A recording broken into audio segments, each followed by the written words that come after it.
प्रधानमंत्री नरेंद्र मोदी राजस्थान के बीकानेर जाएंगे। यहां देशनोक रेलवे स्टेशन का इनॉग्रेशन करेंगे। करणी माता मंदिर में दर्शन करेंगे।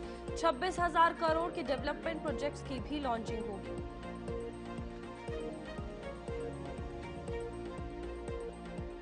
दिल्ली एनसीआर में बारिश ने ढाया कहर। बत्ती गुल और सड़कों पर गिरे खंभे पेड़। यूपी में 12 की मौत।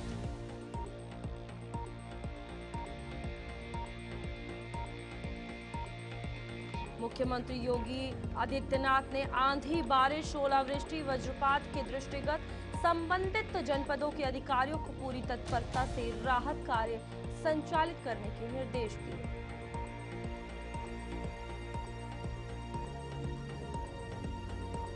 श्रीकांत शिंदे के नेतृत्व वाला डेलीगेशन पहुंचा अबू धाबी। पाकिस्तान के आतंकी चेहरे को करेंगे बेनकाब। ये दल यूएई, लाइबेरिया, कांगो और लियोन की यात्रा करेंगे।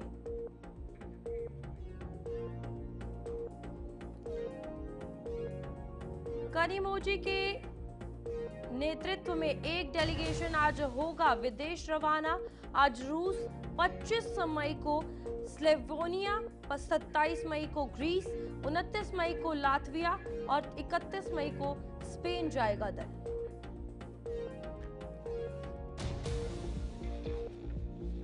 वक्फ कानून सुप्रीम कोर्ट में आज लगातार तीसरे दिन सुनवाई। केंद्र ने दलील दी, वक्फ सिर्फ चैरिटी है, ये इस्लाम का अनिवार्य हिस्सा नहीं।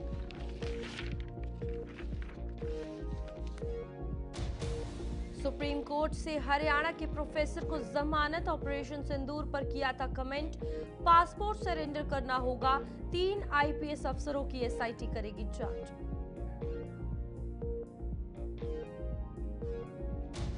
मुस्लिम संगठन जमीयत उलमाए हिंद की उत्तर प्रदेश इकाई की कार्यकारिणी सीबती की अहम बैठक आज लखनऊ में होगी। वक्फ संशोधन कानून से पैदा हालात पर हो सकती है चर्चा।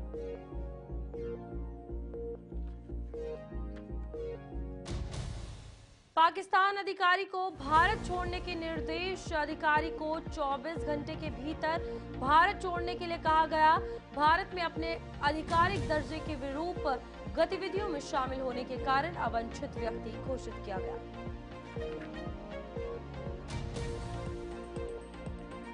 डोनाल्ड ट्रंप ने फिर लिया भारत पाकिस्तान के बीच सीजफायर का क्रेडिट। कहा, मैंने इसे ट्रेड से सुलझाया। भारत के प्रधानमंत्री नरेंद्र मोदी मेरे दोस्त हैं।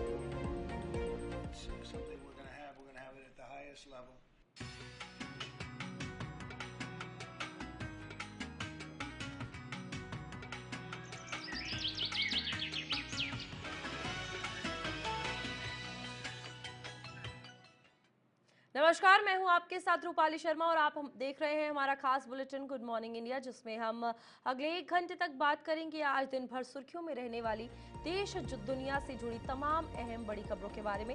हर वो छोटी और बड़ी खबर, गांव और शहर से जुड़ी हर एक खबर को दिखाएंगे और विस्तार से बताएंगे कि क्या कुछ बड़ी खबरें रहने वाली है। तो बिना किसी देरी के सीधा शुरुआत करते हैं बड़ी अहम खबर के साथ, जहां पर आपको बता दें कि आज प्रधानमंत्री नरेंद्र मोदी का बीकानेर दौरा है। 26,000 करोड़ की पीएम सौगात देंगे और देशनोक रेलवे स्टेशन का लोकार्पण करेंगे। करणी माता मंदिर में भी दर्शन करेंगे। तो ये इस वक्त की बड़ी खबर, जहां प्रधानमंत्री नरेंद्र मोदी राजस्थान के बीकानेर जाएंगे। यहां देशनोक रेलवे स्टेशन का इनॉग्रेशन किया जाएगा। करणी माता मंदिर में दर्शन करेंगे। 26,000 करोड़ के डेवलपमेंट प्रोजेक्ट्स भी लॉन्च किया जाएगा। आज प्रधानमंत्री नरेंद्र मोदी 22 मई को वीडियो कॉन्फ्रेंस के जरिए 103 अमृत रेलवे स्टेशनों का उद्घाटन करेंगे, जिसमें बिजनौर रेलवे स्टेशन भी और बीकानेर रेलवे स्टेशन भी शामिल किया गया है। तो एक बड़ी सौगात राजस्थान को मिलने वाली है, जहां पर आज बीकानेर में उद्घाटन जो है वो किया जाने वाला है और कुल मिलाकर 26,000 करोड़ की सौगात जो है वो दी जाएगी। पीएम मोदी बीकानेर में आज ये बड़ा दौरा करने वाले हैं। तो इस हवाले से बड़ी खबर, जहां पर आपको बता दें कि करणी माता मंदिर में दर्शन करने भी जाएंगे। राजस्थान को लाभ जो है वो प्रधानमंत्री नरेंद्र मोदी देते हुए नजर आए। इस बीच फिलहाल आपको बता दें कि आज ऑपरेशन सिंदूर के बाद पीएम नरेंद्र मोदी भारत पाकिस्तान की सरहद यानी कि बीकानेर आएंगे। और पीएम मोदी यहां पर जग प्रसिद्ध देशनोक स्थित श्री करणी माता मंदिर में भी दर्शन करेंगे। पीएम मोदी देशनोक से देश के विभिन्न राज्यों की करीब 26,000 करोड़ रुपए की दर्जनों विकास योजनाओं का लोकार्पण और शिलान्यास करने वाले हैं। उसके पलाना में आपको बता दें आम सभा को भी संबोधित किया जाएगा। इसके बाद और भारत पाकिस्तान के बीच उपजे ताजा तनाव के बाद पीएम मोदी पहली बार राजस्थान में सरहदी जिले में आ रहे हैं। पीएम मोदी की विजिट को देखते हुए पूरे इलाके में चप्पे चप्पे पर कड़े सुरक्षा के प्रबंध भी किए गए हैं और आज इन योजनाओं का लोकार्पण और शिलान्यास किया जाएगा। देशनोक के पास ही पलाना गांव है, जहां पर आपको बता दें कि बीकानेर मुंबई एक्सप्रेस ट्रेन को हरी झंडी जो है वो दिखाई जाएगी और कई विद्युतीकरण और सौर ऊर्जा और साथ ही साथ जल परियोजनाओं को राष्ट्र को देश को समर्पित किया जाएगा। तमाम तैयारियां वहां पर पूरी कर ली गई हैं। आज बेहद खास राजस्थान के लिए ये दिन रहने वाला है। आपको बता दें कि राजस्थान के 12 राज्य राजमार्गों के विकास की आधारशिला भी रखी जाएगी और यहाँ पर कहा जा रहा है कि स्वास्थ्य सेवाओं को बढ़ावा देने के लिए 4 नए नर्सिंग कॉलेज का उद्घाटन प्रधानमंत्री नरेंद्र मोदी करेंगे।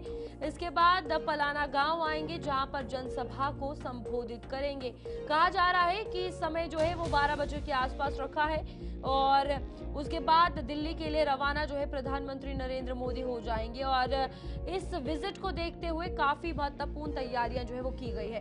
पीएम मोदी का बीकानेर का दौरा है और पीएम मोदी आपको बता दें कि सुबह 9:45 पर नौल एयरबेस पहुंचेंगे। इस बीच एयरफोर्स के जवानों से मुलाकात करेंगे, वहां पर बातचीत होगी। एयरफोर्स के जवान उनका स्वागत करेंगे और ये दौरे के हवाले से क्या कुछ रहने वाली है शेड्यूलिंग। 9:55 में देशनोक के लिए हेलीकॉप्टर से प्रधानमंत्री नरेंद्र मोदी रवाना हो जाएंगे। तो बीकानेर का ये दौरा है, सरहदी बीकानेर। 10:30 बजे करणी माता मंदिर में दर्शन जो है प्रधानमंत्री नरेंद्र मोदी करने वाले हैं और आज तमाम योजनाओं का लोकार्पण और शिलान्यास किया जाएगा। 11 बजे देशनोक रेलवे स्टेशन का उद्घाटन करने वाले हैं प्रधानमंत्री नरेंद्र मोदी। इस बीच फिलहाल आपको बता दें कि आज तमाम योजनाओं को लेकर चाहे वो 11:30 बजे पलाना के लिए उड़ान भरने वाला बात हो, वहां पर जाके जनसभा को संबोधित करते हुए नजर आएंगे पीएम मोदी। इस बीच 12 बजे जनसभा को संबोधित करेंगे, ये टाइमिंग फिलहाल रखी गई है। ओवरऑल शेड्यूलिंग जो बीकानेर दौरे की है। इस बीच पलाना में जनसभा को संबोधित करेंगे। 900 किलोमीटर के नए राजमार्ग का उद्घाटन और शिलान्यास जो है प्रधानमंत्री नरेंद्र मोदी आज राजस्थान में करते हुए नजर आएंगे। तो बेहद खास दिन ये राजस्थान के लिए, जहां पर तमाम बड़ी परियोजनाएं देश को और राष्ट्र को समर्पित करेंगे। इसमें से राजस्थान सरकार की 25 महत्वपूर्ण परियोजनाओं का शिलान्यास और उद्घाटन होगा। वादा जो है वो पूरा होता हुआ नजर आएगा, जिसमें फिलहाल आपको बता दें कि तैयारियां वो पूरी है और इसी के चलते सीएम भजनलाल शर्मा भी वहां पर बाकी मंत्रियों के साथ मौजूद होंगे।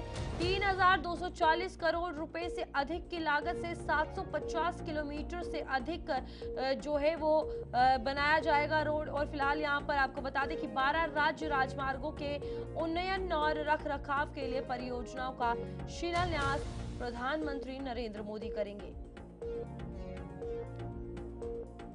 तो इस बीच दोपहर 1 बजे तक का पूरा ये स्केड्यूलिंग है, जहां रहने वाला है और उसके बाद वापस दिल्ली जो है रवाना हो जाएंगे।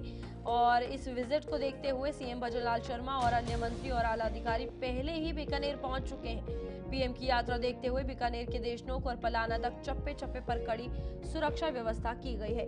राजस्थान के देशनोक, बीकानेर, फलौदी, जैसलमेर सहित कई स्टेशनों को नया रूप मिलेगा, जिनकी लेंथ बढ़ाई जाएगी। चूरू और सादुलपुर सहित 6 रेल लाइनों के विद्युतीकरण को राष्ट्र को समर्पित प्रधानमंत्री नरेंद्र मोदी करेंगे।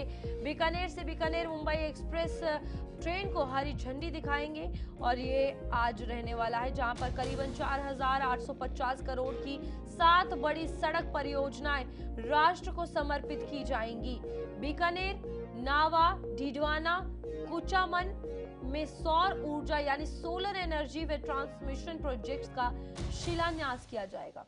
जसवंत, प्रतापगढ़, धौलपुर, भीलवाड़ा में नर्सिंग कॉलेजों का उद्घाटन होगा। ये आपको बता दें कि राजस्थान में क्या क्या मिलने वाला है और कहां-कहां मिलने वाला है।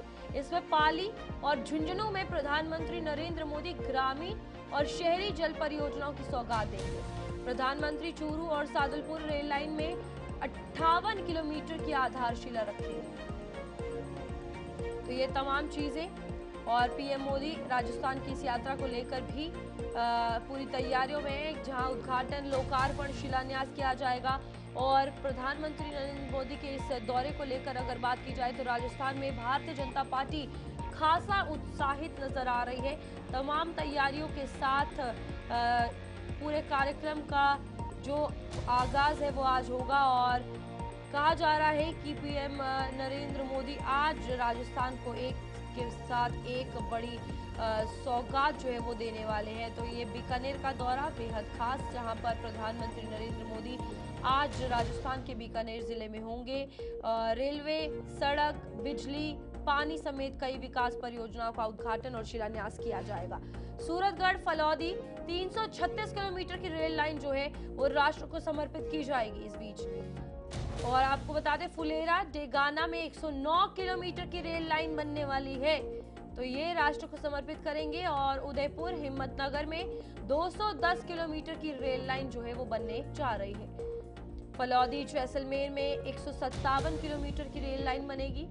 इस बीच आपको बता दें कि तमाम तैयारियां समतड़ी बाड़मेर में 129 किलोमीटर रेल लाइन बनाई जाएगी।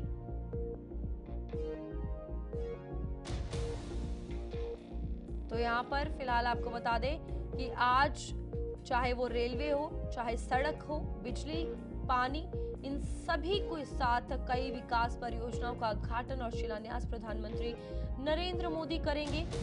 और 103 पुनर्विकसित अमृत स्टेशनों का वर्चुअल उद्घाटन करेंगे।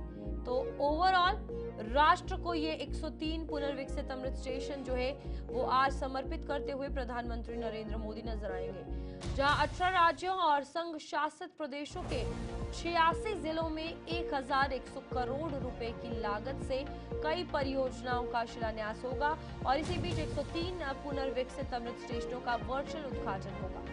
तो यहाँ पर फिलहाल आपको बता दें कि तमाम चीजों को लेकर तैयार भारतीय जनता पार्टी नजर आ रही है। और इस बीच अभी की ये बात की जाए तो इन चीजों को लेकर, तमाम योजनाओं को लेकर फिलहाल यहाँ पर देश भर में 103 अमृत स्टेशन, राजस्थान को एक के बाद एक बड़ा तोहफा, जहाँ पर कई परियोजनाओं का लोकार्पण और शिलान्यास प्रधानमंत्री नरेंद्र मोदी करते आएंगे। चलिए, हमारे साथ सुरेश जैन जुड़ चुके हैं। सुरेश से पूछेंगे, सुरेश क्या रहने वाली है आज तैयारियां राजस्थान के लिए? आज ये दिन बेहद खास रहने वाला है, क्या कुछ जानकारी है? की ऑपरेशन सिंदूर के बाद में सीमावर्ती इलाकों में आज प्रधानमंत्री नरेंद्र मोदी का प्रथम दौरा है, जिसके तहत अनेक सौगातें मिलने वाली है। प्रधानमंत्री नरेंद्र मोदी नाल एयरपोर्ट पे आएंगे और उसके बाद में हेलीपैड से हेलीकॉप्टर द्वारा देशनोक पहुंचेंगे। देशनोक में मां करणी के दर्शन करेंगे। मां करणी के दर्शन करने के पश्चात वो अमृत भारत योजना के तहत पुनर्विकसित देशनोक रेलवे स्टेशन का उद्घाटन करेंगे, जिसमें बीकानेर बॉम्बे रेलवे का हरी झंडी दिखा करके उद्घाटन करेंगे। उसके बाद में वो पलाना जाएंगे। पलाना पे जनसभा को संबोधित करेंगे। नरेंद्र मोदी शिक्षा, रेलवे, सड़क परियोजना एवं अक्षय ऊर्जा की 26,000 करोड़ से अधिक की योजनाओं का सौगात देंगे देश को, जिसके लिए पूरी तैयारियां कर ली गई है।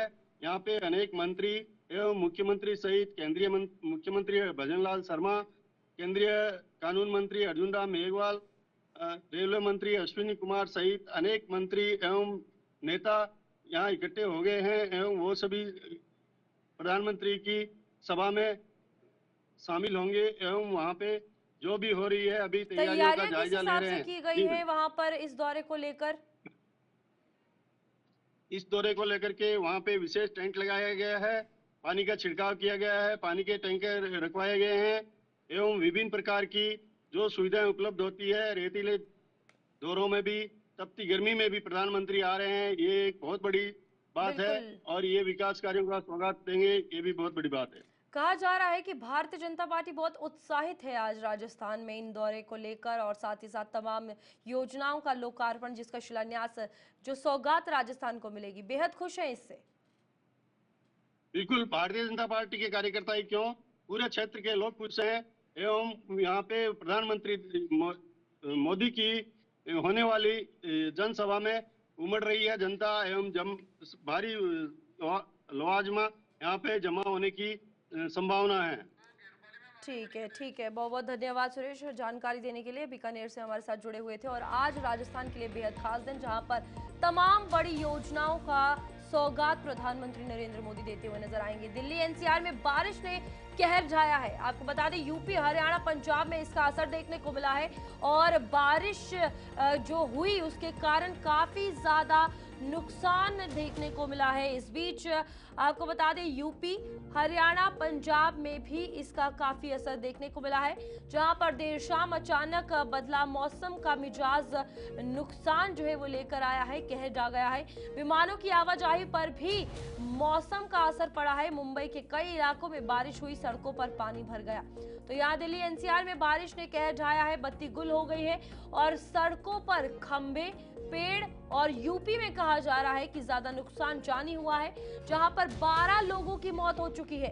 फिलहाल यहां आपको बता दें, मौसम का मिजाज शाम को एकदम से बदल गया, जब दिल्ली, पंजाब, हरियाणा, उत्तर प्रदेश, हिमाचल प्रदेश, मध्य प्रदेश सहित राजस्थान, उत्तर प्रदेश, कई ऐसे राज्य हैं जहां पर दिन में इतनी तेज धूप निकली हुई थी कि हीट वेव का अलर्ट जो है वो जारी हो रहा था, लेकिन शाम को एकदम हवाएं चलने लगी और फिर बारिश शुरू हो गई। तो मौसम का असर जो है वो कहीं ना कहीं फ्लाइट्स पर भी पड़ा है, उनकी आवाजाही पर भी पड़ा है। कुछ राज्यों में ओलावृष्टि यानी कि हेलस्टॉर्म भी हुआ है। बारिश ने जहां गर्मी से राहत दी, वहीं ओलावृष्टि ने लोगों को काफी नुकसान पहुंचाया है, क्योंकि जब ओले पड़े हैं इस दौरान पेड़ और दीवारें गिरने से जनहानि भी हुई है, जहां उत्तर प्रदेश में 12 लोगों की जान चली गई है। मौसम का असर विमानों की आवाजाही पर भी पड़ा है। दिल्ली में जनजीवन अस्त व्यस्त। दिल्ली और दिल्ली के आसपास के इलाकों में शाम को तेज आंधी और बारिश ने जनजीवन जो है अस्त व्यस्त डिस्टर्ब कर दिया है। तेज हवाओं से पेड़ गिरने और बिजली के तार टूटने से लोग अधिक प्रभावित हुए हैं। दिल्ली के कई इलाकों में पेड़ और खंभे गिर गए हैं। वजीराबाद रोड पर पेड़ गिर गया है। पेड़ के नीचे दबकर एक बाइक सवार की मौत हो गई है। सोनभद्र जिले में वज्रपात से 2 लोगों की मौत हुई है। सहारनपुर में आकाशीय बिजली गिरने से 2 और मेरठ में पेड़ के नीचे दबने से 2 लोगों की मौत हो गई है। चलिए, हमारे साथ पंजाब से हमारे ब्यूरो चीफ नवदीप छाबड़ा जुड़ चुके हैं। नवदीप, बताइएगा, पंजाब में कल देर शाम कैसा मौसम देखने को मिला, क्या कुछ नुकसान देखने को मिला, क्या तबाही हुई और क्या विजुअल्स आए सामने? देखिए, बिल्कुल रूपाली, कल अगर चंडीगढ़, मोहाली और आसपास के इलाकों की बात करें तो अचानक करीब करीब 4:30 से 4:45 के बीच जो था, बिल्कुल मौसम बदल गया और जी। जो पूरा दिन एक तरीके से नजर आ रहा था, पूरी रोशनी थी, अचानक से पूरी काली घटाएं जो थी वो आकाश में छाई। और दिन के समय कल हमने देखा कि करीब 5 बजे जब आवाजाही जो चल रही थी सड़कों के ऊपर, तो तमाम जितनी भी गाड़ियां थी उनको लाइटें ऑन करनी पड़ी। और ये एक बहुत बड़ा, और उसके बाद तेज आंधी और साथ साथ जो तेज बारिश भी कई इलाकों के अंदर देखने को मिली। रूपाली, जो रिपोर्ट सामने आ रही जी। है पंजाब के अंदर, हालांकि बहुत ज्यादा कोई बड़ा नुकसान नहीं हुआ है, लेकिन फिर भी लुधियाना के अंदर ओलावृष्टि हुई है, मोहाली के कई इलाके हैं जहां पर जी। ओलावृष्टि हुई है।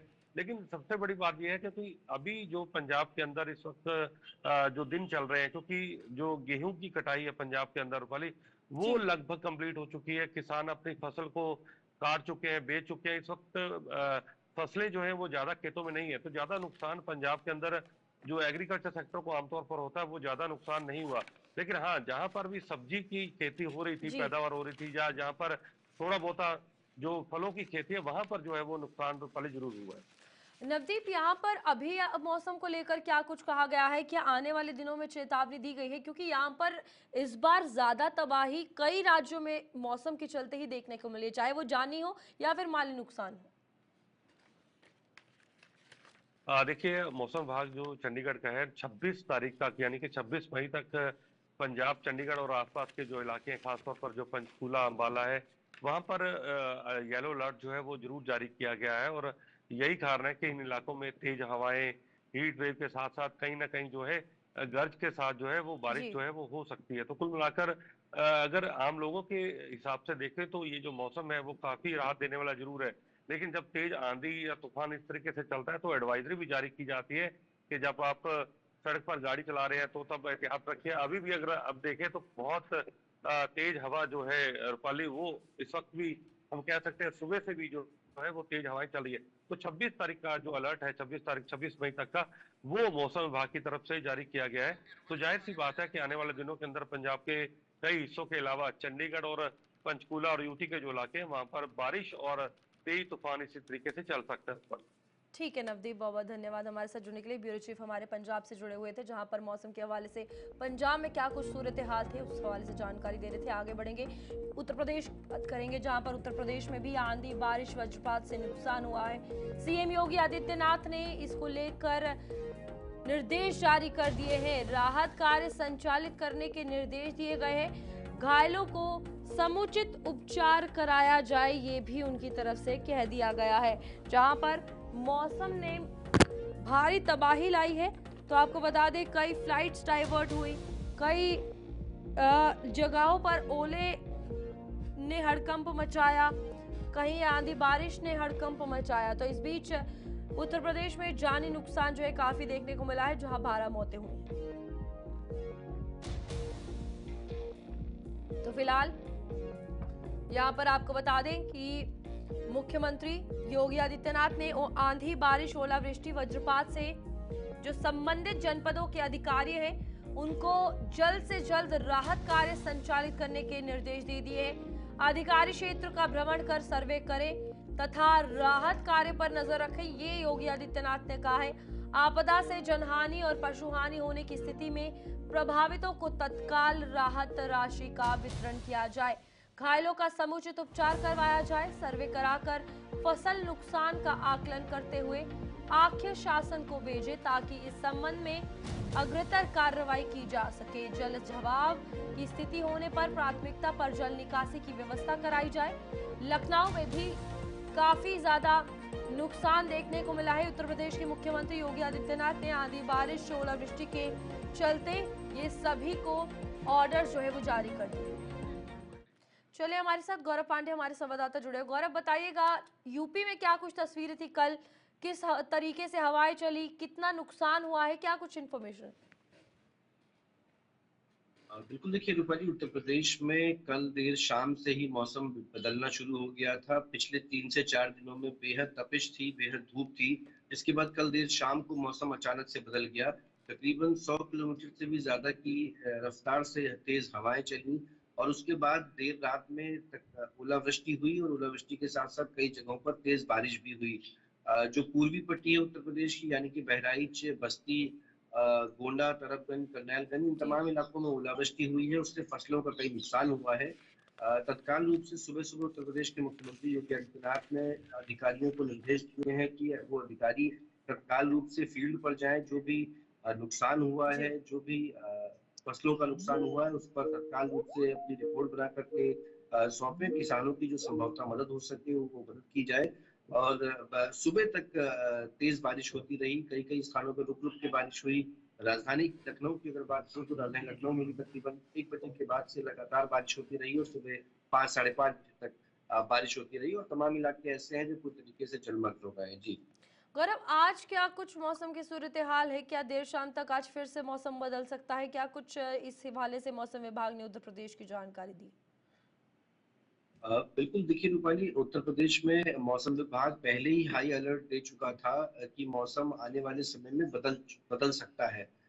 29 तारीख से 2 तारीख तक नौतपा भी होने वाला है, जिसमें 9 दिन जो होंगे वो बेहद गर्म होने वाले हैं उत्तर प्रदेश के लिहाज से। और आज के लिए पहले से ही एक अलर्ट दिया गया था। हालांकि ये अलर्ट इतना मजबूती से नहीं दिया गया था जिस हिसाब से बारिश और ओलावृष्टि हुई है। ओलावृष्टि होने से कई किसानों को नुकसान हुआ है, क्योंकि जो पूर्वी पट्टी है वो तराई इलाका आता है और तराई इलाके में ओलावृष्टि होने का मतलब है कि आम की जो फसल है, आम के जो बाग हैं जी। उनमें ओले गिरे हैं, उससे भी काफी नुकसान हुआ। गौरव, जानी नुकसान कहाँ कहाँ पर हुआ है और उनके लिए अभी फिलहाल जो राहत राशि के लिए निर्देश दिए गए हैं क्या उन तक पहुंची? जो घायल है उनका उपचार प्रॉपरली हो रहा है? देखिए, उत्तर प्रदेश के मुख्यमंत्री ने साफ तौर पे अधिकारियों को फील्ड पर रहने को कहा है। ये भी कहा गया है कि जो नदियों से सटे इलाके हैं, वहाँ पर उन स्थानों को ज़्यादातर खाली करा दिया जाए और साथ ही साथ जो नुकसान हुआ है, उन नुकसान की भरपाई करने के लिए एक रिपोर्ट फाइल की जाए। रिपोर्ट के अनुसार आर्थिक तौर पे जो मदद की जाएगी, उत्तर प्रदेश सरकार की ओर से की जाएगी। लेकिन फिलहाल राहत का कार्य जारी है। राहत के लिए एनडीआरएफ की टीम भी लगी ओके, हुई है, उत्तर प्रदेश के तमाम आला अधिकारी भी लगे हुए हैं। ठीक है जी। गौरव, बहुत बहुत धन्यवाद हमारे साथ जुड़ने के लिए। तो फिलहाल यहाँ पर मौसम ने भारी तबाही जो है हर जगह मचाई है, लेकिन उत्तर प्रदेश में जानी नुकसान भी देखने को मिला है, जहाँ पर 12 मौतें हुई हैं। आगे बढ़ेंगे, आबू धाबी की बात करेंगे। आबू धाबी श्रीकांत शिंदे के नेतृत्व वाला डेलीगेशन, जो कि भारत से सांसदों का डेलीगेशन विदेश दौरे पर जाना था, वो पहुंच चुका है। संजय कुमार झा के नेतृत्व में भी एक डेलीगेशन टोक्यो पहुंचा है और विदेश में पाकिस्तान के आतंकी चेहरे को बेनकाब जो है वो भारतीय सांसद करते हुए नजर आएंगे। पाकिस्तान आतंकवाद के सहारे जिंदा है, ये संजय झा ने जाकर वहां पर बताया और श्रीकांत शिंदे के नेतृत्व वाला डेलीगेशन आबू धाबी पहुंच चुका है, जहां पाकिस्तान के आतंकी चेहरे को बेनकाब करने के लिए सभी सांसद वहां पर पहुंच चुके हैं। ऑपरेशन सिंदूर के हवाले से और पाकिस्तान के हवाले से आतंकी चेहरे को किस तरीके से बेनकाब किया जाएगा, ये दल यूएई, लाइबेरिया, कांगो और सिएरा लियोन की यात्रा करेंगे। इसी के साथ एशियाई देशों के लिए सर्वदलीय सांसद दल रवाना हुए हैं। संजय झा बोले, आतंक के सहारे जिंदा। संजय कुमार झा के नेतृत्व में बुधवार को आपको बता दें कि सर्वदलीय सांसद दल जापान, कोरिया, मलेशिया, इंडोनेशिया और सिंगापुर के लिए नई दिल्ली एयरपोर्ट से रवाना हुआ है। इन दिनों देश की यात्रा पर रवाना होने से पहले सांसद संजय झा ने ये कहा कि हमारा प्रतिनिधिमंडल इन देशों में जाकर दुनिया को ये बताना चाहता है कि पाकिस्तान आतंकवाद के सहारे जिंदा है।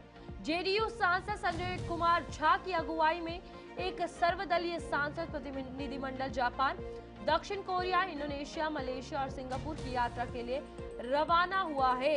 इस यात्रा का उद्देश्य आपको बता दें, मोटिव ये है कि भारत के ऑपरेशन सिंदूर और आतंकवाद के खिलाफ देश की प्रतिबद्धता को अंतरराष्ट्रीय मंचों पर उजागर करेंगे। तो कल जो है एक ग्रुप रवाना हो चुका है, जहां पर आबू धाबी में आज आपको बता दें कि दूसरा डेलीगेशन भी जाएगा। कल एक पहुंच चुका है। इस बीच तमाम चीजों को लेकर अगर बात की जाए तो फिलहाल सांसद संजय झा के नेतृत्व में एक सर्वदलीय जापान डेलीगेशन पहुंचा है। वहीं शिवसेना सांसद श्रीकांत शिंदे के नेतृत्व में एक डेलीगेशन यूएई के आबू धाबी पहुंच चुका है। ये डेलीगेशन दुनिया के सामने भारत का पक्ष क्या है वो रखेंगे। ये भी कहा जा रहा है कि अंतर्राष्ट्रीय स्तर पर पाकिस्तान को बेनकाब करने के लिए जो डेलीगेशन गए हैं या जाने वाले हैं, उनको डॉक्यूमेंट के 3 सेट दिए गए हैं। तो यहाँ पर ये जानकारी भी है। पहले सेट में यात्रा कार्यक्रम है कि कब कहाँ जाना है और पहुंचना है, किससे मिलना है और किस किस समूह से मिलना है। तो दूसरे सेट में बातचीत के क्या मुद्दे हैं, उस पर क्या बोलना है। तीसरा सेट ये है जिसमें पाकिस्तान के आतंकवाद के कारनामों की पूरी बात जो है वो रखी गई है। तो यहाँ पर फिलहाल ये 3 सेट इन डेलीगेशंस को दिए गए हैं, जिसमें तमाम तैयारियों के साथ इन्हें भेजा गया है। आबू धाबी ये डेलीगेशन पहुंचा है। श्रीकांत शिंदे के नेतृत्व वाला डेलीगेशन आबू धाबी पहुंचा है। तो यहाँ पर फिलहाल ये बता दें कि आबू धाबी ये पहुंच चुके हैं। इसमें ये दल UAE, Liberia, Congo, Sierra Leone की यात्रा करेगा और तमाम जगहों पर कि किस तरीके से पाकिस्तान आतंकवाद को जगह देता है, पाकिस्तानी ही आतंकवाद को पनाह देता है, उसको बेनकाब करते हुए ये नजर आएंगे। इस बीच 3 डॉक्यूमेंट्स के सेट और UAE, Liberia, Congo, Sierra Leone ये सभी जगहों पर ये डेलीगेशन जाएगा। फिलहाल ये आबू धाबी पहुंच चुके हैं। तमाम डेलीगेशंस ने तस्वीरें भी कल आबू धाबी पहुंचकर खिंचवाई। जेडीयू सांसद संजय कुमार झा की अगुवाई में प्रतिनिधिमंडल जो है वहां पर पहुंचा है और टोक्यो पहुंचा है ये प्रतिनिधिमंडल। 2 मतलब डेलीगेशंस रवाना हो चुके हैं। एक संजय झा के नेतृत्व वाला, दूसरा सांसद श्रीकांत शिंदे वाला। तो ये टोक्यो पहुंचे हैं और अब जापान के अलावा इंडोनेशिया, मलेशिया, कोरिया, इन सभी जगहों पर सिंगापुर का दौरा करेंगे और वहां पर भी बताएंगे कि भारत ने किस तरीके की कार्रवाई की, कैसे करारा जवाब पाकिस्तान को दिया। ऑपरेशन सिंदूर आतंकवाद के खिलाफ था। प्रतिनिधिमंडल टोक्यो पहुंचा है, जिसमें राजदूत मोहन कुमार, बीजेपी सांसद डॉक्टर हेमंग जोशी, सीपीआईएम सांसद जॉन ब्रिटास भी शामिल होंगे।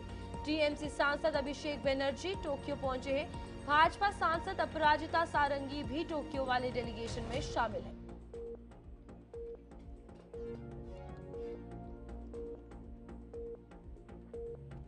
तो यहाँ पर फिलहाल आपको बता दूं कि जेडीयू सांसद संजय कुमार झा, बीजेपी सांसद ब्रिजलाल और बीजेपी सांसद प्रधान बरुआ प्रतिनिधिमंडल जो टोक्यो गया है वहां पर पहुंच चुके हैं। ये सभी कल तस्वीरें भी सामने आई जब ये वहां पर पहुंचे। इस बीच आबू धाबी श्रीकांत शिंदे वाला नेतृत्व वाला डेलीगेशन पहुंच चुका है, टोक्यो पहुंच चुका है और आने वाले कुछ दिनों में बाकी डेलीगेशंस रवाना होंगे। हमारे साथ हमारे संवाददाता उज्जवल कुमार जुड़ चुके हैं। उज्जवल, बताइएगा, कल दिल्ली एयरपोर्ट से ये डेलीगेशंस रवाना हुए हैं, क्या कुछ पूरा रहा? आज भी डेलीगेशंस जो है वो एक एक करके कुछ दिनों में पहुंचेंगे। ओवरऑल क्या रह रहा है? बिल्कुल रूपाली, देखिए जिस तरीके से पाकिस्तान के खिलाफ जो भारत ने जो वहां पर आतंकवादी संगठनों को पनाह देते हैं और भारत ने सटीक स्ट्राइक की थी, उनके हेडक्वार्टर्स को तबाह किया था।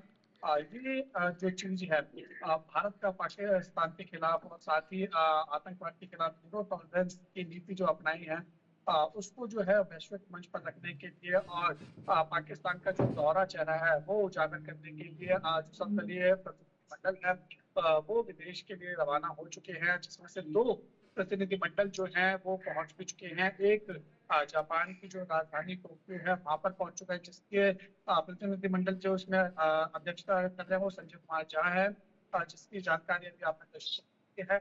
और इसके अलावा जो दूसरा प्रतिनिधिमंडल है वो आबू धाबी पहुंच चुका है, जिसकी जो अगुवाई कर रहे हैं वो श्रीकांत जो शिंदे हैं वो करते हुए दिखाई दे रहे हैं।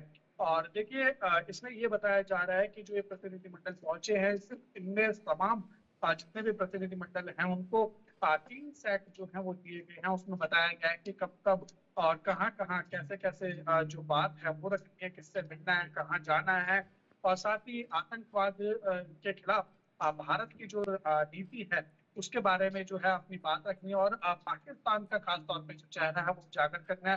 पाकिस्तान किस तरीके से अपने अंदर आतंकवादियों को पनाह देता है, आतंकवादियों को पालता है, पोसता है और फिर उसके बाद जो है वो भारत के खिलाफ जो है वो आतंकवादियों को इस्तेमाल करता है।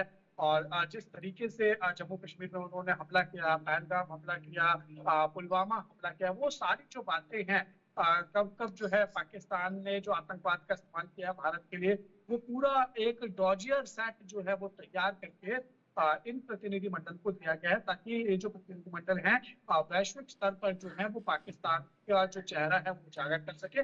भारत की जो रणनीति है, जीरो टॉलरेंस है आतंकवाद के खिलाफ, वो जो बातें हैं वो वैश्विक स्तर पर पहुंच सके। और इसी के मद्देनजर जो है देखिए एक एक करके प्रतिनिधिमंडलों का विदेश पहुंचना जो है वो लगातार जारी है। टोटल 7 प्रतिनिधिमंडल हैं, जिसमें से 2 प्रतिनिधिमंडल जो है वो पहुंच चुके हैं और इसमें देखिए तकरीबन 51 से ज्यादा सदस्य हैं वो हैं और इसमें एनडीए के और साथ ही गैर एनडीए दल के जो तमाम सांसद हैं उन सबको जगह मिली है, जो कि वैश्विक मंच पर जाकर एक साथ जो है कहीं ना कहीं अपनी आवाज बुलंद करेंगे और भारत का पक्ष रखते हुए उज्जवल, दिखाई देंगे। और यहाँ पर आतंकवाद एक तरफ भारत अपने डेलीगेशन जो है वो ग्लोबल लेवल पर फॉरेन भेज रहा है ताकि ऑपरेशन सिंदूर, क्योंकि भारत ने क्लियर कट कहा था ये आतंकवाद के खिलाफ है, दूसरी तरफ पाकिस्तान भी अपना डेलीगेशन भेज रहा है, लेकिन यहाँ पर सिनेरियो या इमेज सेटिंग स्ट्रैटेजी भारत किस हिसाब से खेल रहा है? क्योंकि उनका तो क्लियर कट जवाब था, हमने तो आतंकवाद के खिलाफ कार्रवाई की है और यही वो समझाने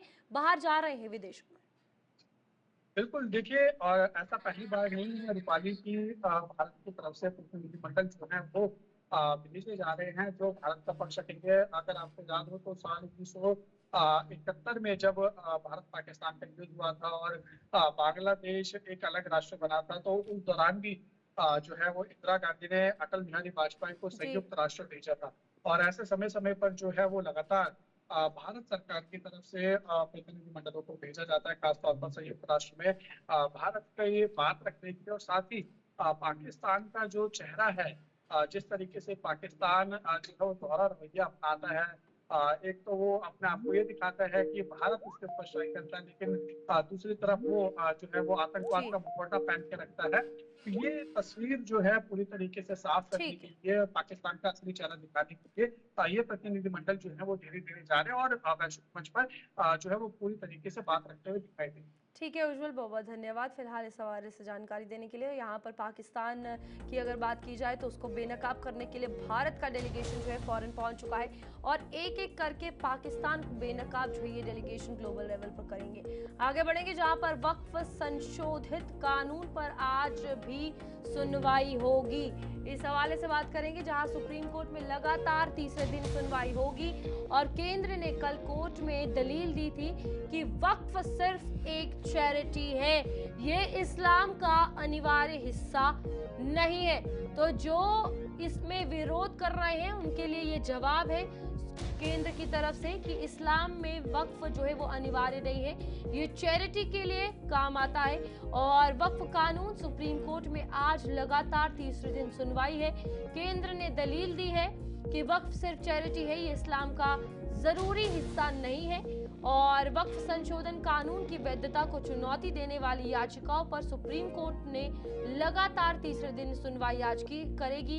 21 मई की सुनवाई में केंद्र की तरफ से सॉलिसिटर जनरल यानी एसजी तुषार मेहता ने कोर्ट से कहा कि सरकारी जमीन पर किसी का कोई हक नहीं हो सकता, चाहे वो वक्फ बाय यूजर के आधार पर ही क्यों ना हो।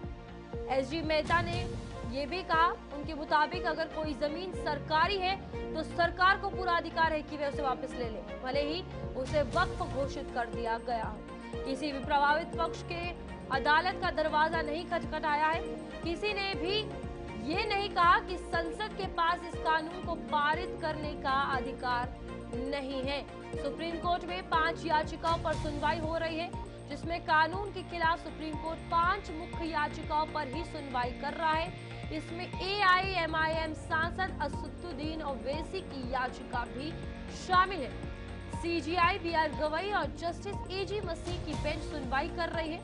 केंद्र की तरफ से सॉलिसिटर जनरल तुषार मेहता और याचिकाकर्ताओं की तरफ से कपिल सिब्बल पैरवी कर रहे हैं। तो यहाँ पर आपको बता दें कि सॉलिसिटर जनरल की दलील ये कहा है कि हमने बिना सोचे समझे बिल नहीं बनाया है। सॉलिसिटर जनरल तुषार मेहता ने सुप्रीम कोर्ट से कहा कि ये ऐसा मामला नहीं है जहां मंत्रालय ने एक बिल बनाया और बिना सोच विचार के वोटिंग कर दी गई हो।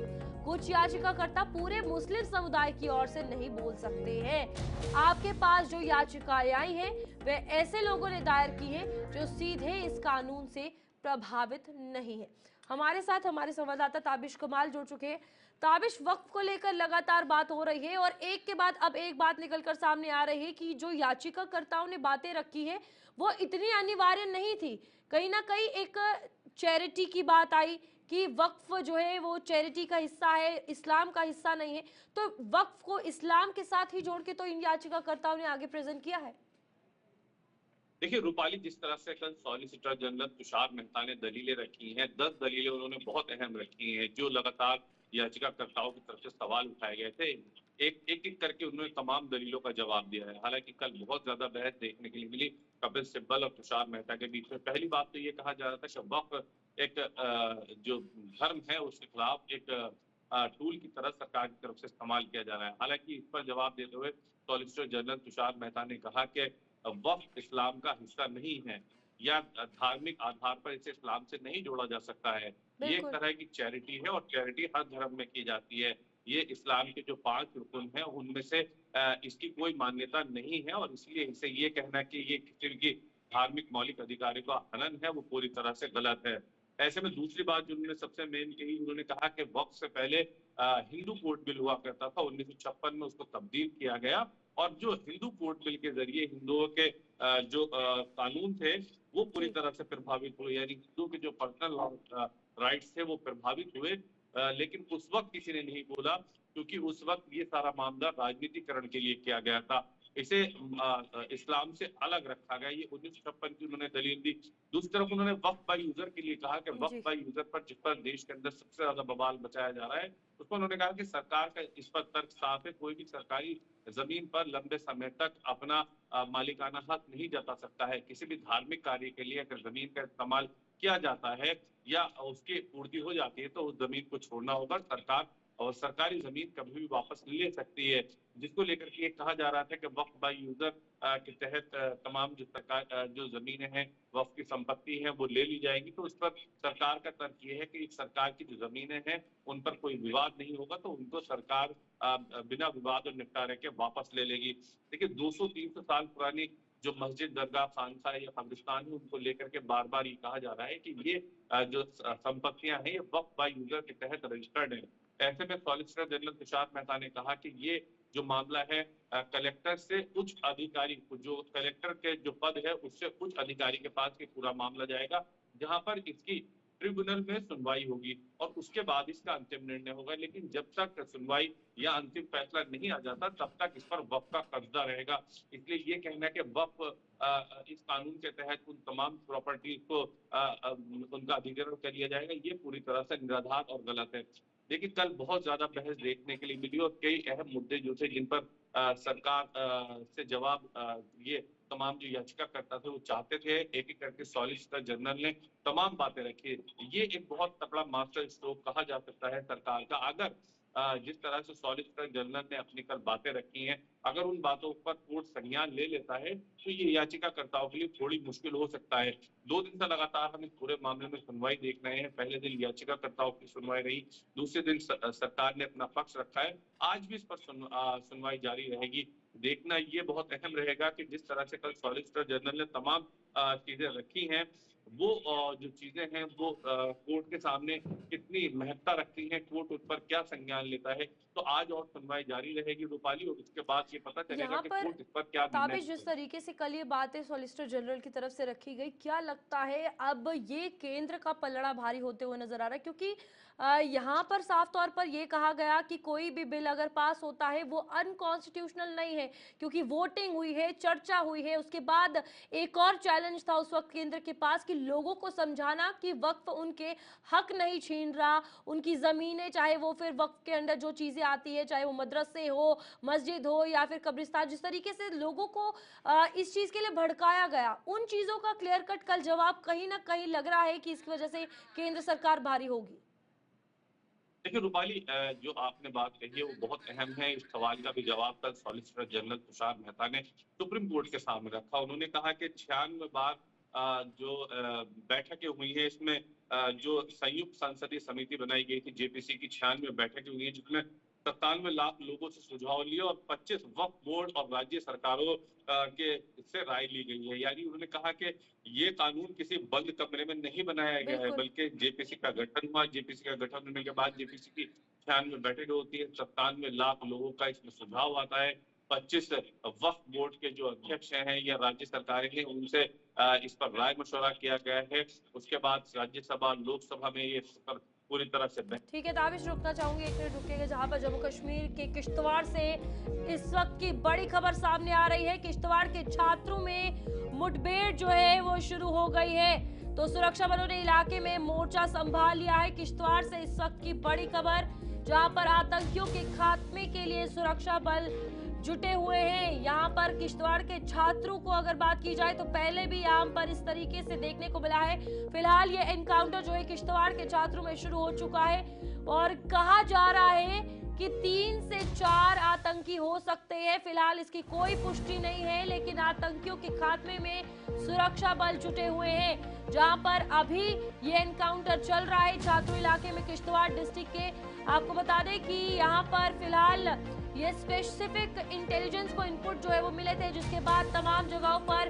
कॉर्डन किया गया, मैसिव सर्च ऑपरेशन चलाया गया, बड़े पैमाने पर कॉर्डन ऑफ करके। किश्तवाड़ में अभी फिलहाल ये देखने को मिला है कि छात्र इलाके में फिर से मुठभेड़ शुरू हो गई है और जितने भी एंट्री और एग्जिट पॉइंट्स हैं उन सभी को सील कर दिया गया है, ताकि वहां से कोई भी आतंकी भाग ना पाए या कोई भी सस्पेक्ट भाग ना पाए। फिलहाल यहाँ पर दो तरफा फायरिंग जो है वो कही जा रही है और एनकाउंटर साइट पर ज्वाइंट फोर्सेस जो है वो एंगेज हो चुकी है मुठभेड़ में टेररिस्ट के साथ। और इस बीच आपको बता दें कि जो आर्मी के बड़े आला अधिकारी है, अफसरान है, सीआरपीएफ और जम्मू कश्मीर पुलिस जो है इस सिचुएशन को मॉनिटर कर रही है। और अभी इस वक्त कहा जा रहा है कि सोंगपोरा इलाका है किश्तवाड़ का, जहां पर ये पूरी मुठभेड़ जो है वो वाकया हुई है। फिलहाल आपको बता दें कि किश्तवाड़ के छात्रों में इस वक्त सुरक्षा बलों ने इलाके में मोर्चा संभाल लिया है, इस वक्त की बड़ी खबर है। और आपको बता दें कि ये वही इलाका है जहां पहले भी 3 महीने पहले मिलिटेंट्स को यानी आतंकियों को मार गिराया गया था और आज फिर यहाँ पर मुठभेड़ जो है सुबह सवेरे शुरू हो चुकी है। तो अभी फिलहाल किश्तवाड़ में एनकाउंटर जो है वो चल रहा है, सुरक्षा बलों और आतंकियों के बीच मुठभेड़ जो है वो शुरू हो चुकी है।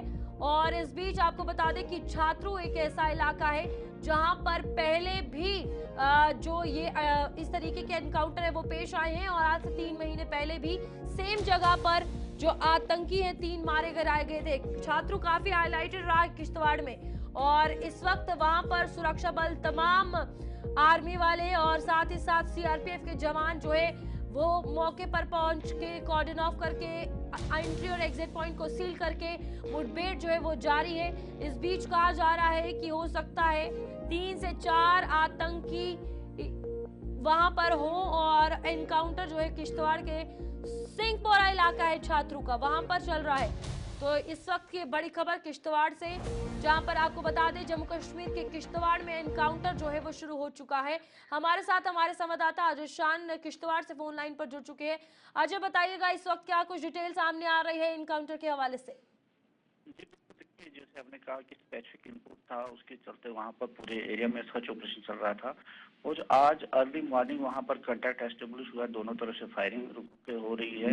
एक्स्ट्रा डिप्लॉयमेंट वहां पर की गई है क्योंकि ये बड़ा इलाका, जंगली इलाका है और पिछले 2 महीने करीब भी वहां पर 3 आतंकवादी मारे गए और तब से खबर थी कि 3 से 4 आतंकवादियों का एक ग्रुप और है जो उस इलाके में घूम रहा है। तो बताया जा रहा है कि वही ग्रुप कहीं ना कहीं आज ट्रैप में आया है और उनके साथ मुठभेड़ हो रही है। लेकिन जो सुरक्षा कारणों से जो आप मीडिया को और करीब नहीं जाने दिया जा रहा और ना ही ज्यादा डिटेल शेयर की जा रही है, लेकिन इतना जरूर है कि वहां पर एनकाउंटर जो है वो जारी है। जी अभी वहां पर सभी ऑफिसर्स पहुंच चुके हैं, सिचुएशन को कैसे संभाला गया है, क्योंकि छात्रों एक ऐसा एरिया रहा है जो हमेशा मुठभेड़ एनकाउंटर्स में इन्वॉल्व रहा है? जी बिल्कुल, देखिए पिछले करीब 8-9 महीने से वहां पर पुलिस हो या सेना हो या स्पेशल फोर्सेस हो, उनकी प्रेजेंस रही है क्योंकि आतंकवादी उन्हीं जंगलों में छुपे हुए थे ना, वो बाहर निकल रहे थे। जब भी बाहर निकलते थे किसी वारदात को अंजाम देके छुप जाते थे और घने जंगलों का फायदा उठाते वहां पर कहीं ना कहीं दिखते आ रही थी सुरक्षा बलों को। लेकिन अब जिसकी वजह से कुछ नुकसान सेना का हुआ था, कुछ जवान शहीद हुए थे, लेकिन अब कुछ कहीं ना कहीं जीरो इन किया गया है। पहले जैसे हमने देखा 3 आतंकवादी मारे गए थे, इस बार फिर कांटेक्ट एस्टेब्लिश हुआ है और उम्मीदें जताई जा रही है कि कुछ देर के बाद अच्छी खबर जरूर सामने आएगी। अजय, क्या कहा जा रहा है, कितने आतंकी वहां पर छिपे हो सकते हैं, कोई इन्फॉर्मेशन इस हवाले से? एग्जैक्ट नंबर सामने नहीं आ रहा है, लेकिन जिस तरह से पहले से इनपुट था कि 3 से 4 आतंकियों का जो फॉरेन टेररिस्ट है उनका ग्रुप उस इलाके में घूम रहा है और मोस्ट प्रोबेबली ये वही ग्रुप है जो उस इलाके में पहले से सक्रिय था और वही इस बार घेरे में आया हुआ है। कितना बड़ा चैलेंज है, क्योंकि ये अगर पुराना ग्रुप है तो अभी तक पकड़े ना जाना एक बहुत बड़ी मुश्किल ला सकता है कहीं ना कहीं। जी बिल्कुल, 3 से 4 है जो वहाँ पर ट्रैप है, दिखते जरूर हैं लेकिन हमारे सुरक्षा बलों का भी जो जोश है वो कम नहीं है और एक वेल प्लान तरीके से ऑपरेशन को एग्जीक्यूट किया जा रहा है। ठीक है अजय, बहुत बहुत धन्यवाद। फिलहाल जम्मू कश्मीर के किश्तवाड़ के छात्रों में ये मुठभेड़ जो है वो शुरू हो चुकी है, जहां पर कहा जा रहा है कि 3 से 4 आतंकी ट्रैप्ड है। फिलहाल ऑफिशियल कंफर्मेशन नहीं है, लेकिन एनकाउंटर जो है वो चल रहा है, जहां पर तमाम सीआरपीएफ के जवान, आर्मी के जवान और जम्मू कश्मीर पुलिस तैनात है और एरिया को एंट्री और एग्जिट पॉइंट से सील कर दिया गया है। आगे बढ़ेंगे जहां पर अंतर्राष्ट्रीय जैव विविधता के दृष्टिगत आज पर्यावरण जंतु उद्यान राज्य मंत्री अरुण कुमार सक्सेना द्वारा राजधानी लखनऊ के वन विभाग मुख्यालय में प्रेस वार्ता की गई। इसके दौरान बर्ड फ्लू की रोकथाम किस तरह से की जाए, बर्ड फ्लू को दृष्टिगत रखते हुए आने वाले 27 मई तक प्रदेश के सभी चिड़ियाघरों को एक बार फिर से बंद कर दिया गया है। तमाम मुद्दों को लेकर हमारे संवाददाता गौरव पांडे ने खास बातचीत की है राज्य मंत्री पर्यावरण एवं जंतु उद्यान डॉक्टर अरुण कुमार सक्सेना से। सुनिए जरा। जंतु उद्यान मंत्री अरुण सक्सेना जी हमारे साथ बातचीत करने के लिए हैं। आज विशेषकर प्रेस वार्ता की गई है। प्रेस वार्ता में किस तरीके से बर्ड फ्लू को रोकथाम के लिए तमाम बातें की गई हैं। सर, आज विशेष प्रेस वार्ता आयोजन की गई, किस तरीके से बर्ड फ्लू को लेकर के एहतियात बरता जा रहा है? देखिए, बर्ड फ्लू के लिए जैसे ही पता लगा कि एनिमल को बर्ड फ्लू है, माननीय मुख्यमंत्री जी ने तुरंत हमें निर्देश किया कि सभी चिड़ियाघरों को तुरंत बंद कर दो, हर जगह पे इंसेक्टिसाइड का स्प्रे हो, जो एनिमल ज़रा भी डाउटफुल हो उसको अलग कर दो और देखभाल रखो। किसी भी एनिमल में कोई भी बीमारी महसूस हो तो उसे आइसोलेट कर दो ताकि औरों में ना फैले, उसका ट्रीटमेंट करो।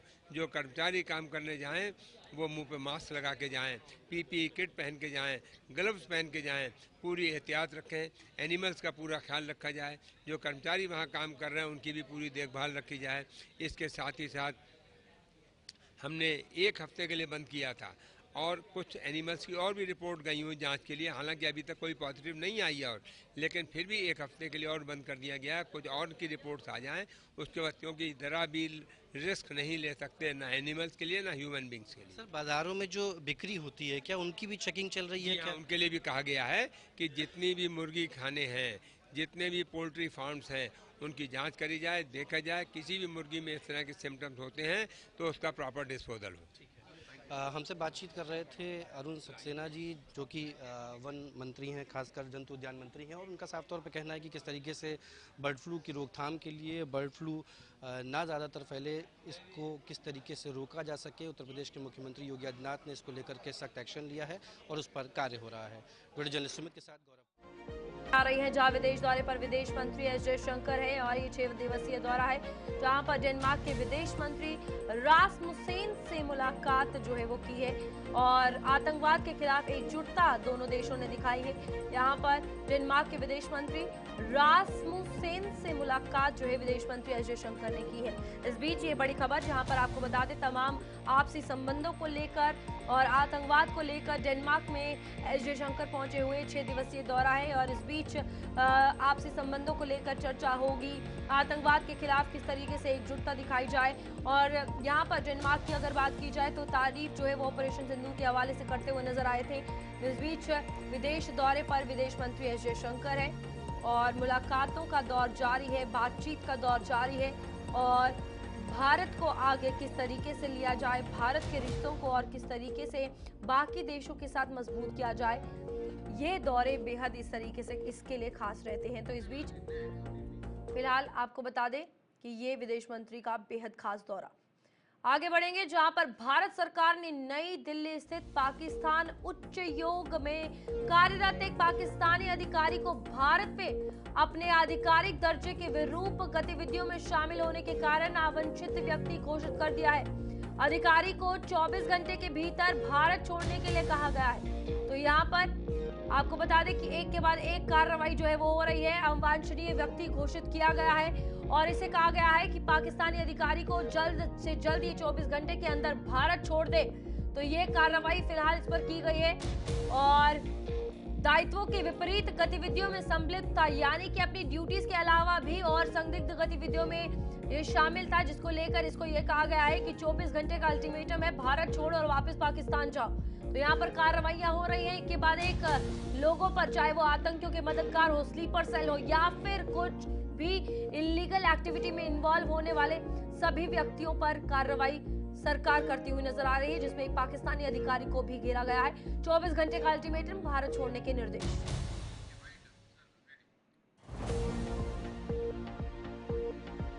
चलिए, गुड मॉर्निंग इंडिया में अभी के लिए इतना ही। खबरें आगे भी जारी रहेंगी। आपका दिन शुभ रहे।